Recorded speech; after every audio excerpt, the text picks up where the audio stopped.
Good morning and welcome along. The time now, 8:17. Beautiful sunrise. We're so glad you're here with us. We'll check traffic and weather in just a moment. But first, it was the soundbite of the year for me. Let me say to Houston what we say in Brooklyn.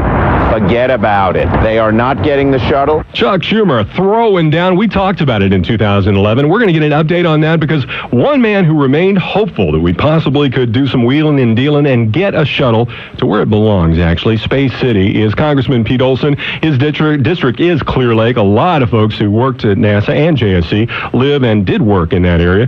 Congressman, thank you for joining us this morning. Is there hope? Just tell me right out of the box for 2012, am I going to get a shuttle here in Houston? Well, Roger, I'll get that later, but first of all, I want to thank you, Lois, and the News Talk Radio listeners. And I've got a hand to y'all. You know how to get a guy's blood boiling in the morning. Hearing Chuck Schumer's voice, talking about New York City getting a space shuttle while Space City USA didn't. I'm fired up, man. I don't know what you're talking about. Let me say to Houston what we say in Brooklyn. Forget about it. They are not getting the shuttle. That's making you mad? How's that making you mad?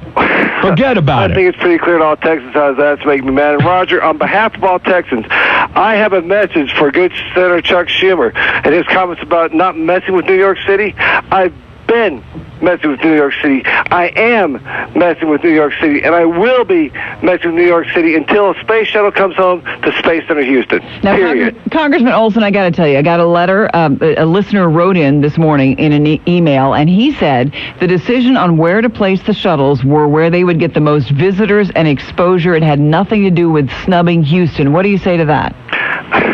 I have a lot of problems with that. First of all, you know, the administration, the Obama administration, chose to put 3 shuttles on the East Coast, 1 on the West Coast, not one in the heartland of America. Nothing. And one of the things they said was part of their criteria was to spread them all across the country to make sure that the American taxpayers had access to one of these vehicles.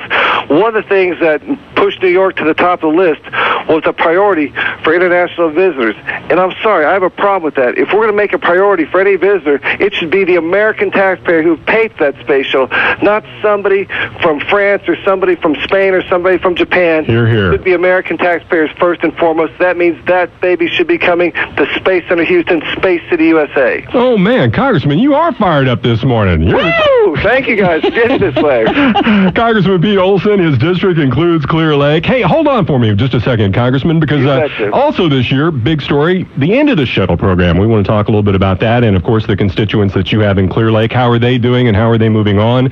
Trying to look for new jobs. A lot of them laid off. We'll do that next. Well, it was the soundbite of the year for me. When I heard it, it made my blood boil. Let me say to Houston what we say in Brooklyn.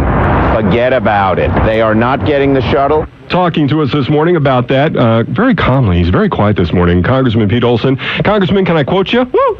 Absolutely. I mean, it's been a long time since I played basketball and been able to dunk a ball, but I could do it this morning.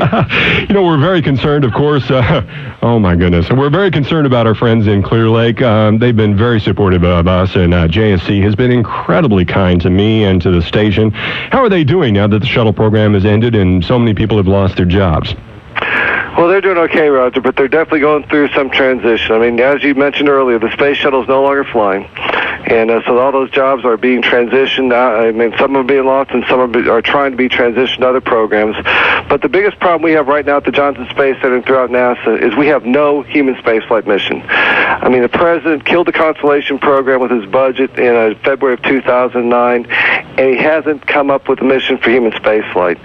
And, you know, I've got a mission for them. Let's go back to the moon, Mars, and beyond. I mean, set some goal, and let's go at it just like we did in the early 60s when we beat the Russians back to the moon, not back to the moon, to the moon. And again, we have no direction, no goal, no leadership from this White House. And because of that, I think there's a real danger at Johnson Space Center of losing more jobs because things may drift from Johnson Space Center to Kennedy Space Center or anywhere else where it's not a red state, so to speak. I mean, this administration plays pure politics. Everything they decide is politics, and NASA's no different. Congressman, it is interesting, though, in the last couple of weeks, we have seen kind of the help wanted sign out for astronauts still needed from the Johnson Space Center as they are training and working on other projects.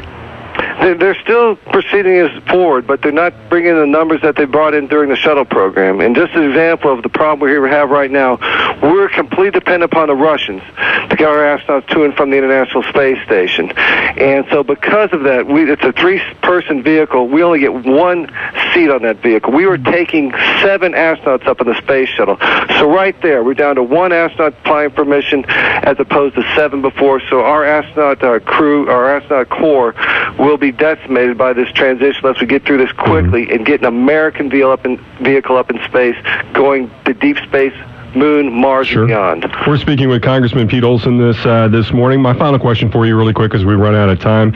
Is 2012 going to be better than 2011 for America's space program? If we get a new person in the White House, yes, sir, absolutely. I mean, my mission here in the next year is to make sure that no more damage is done to NASA so that we get a new president in November of 2012 who puts the American people over politics.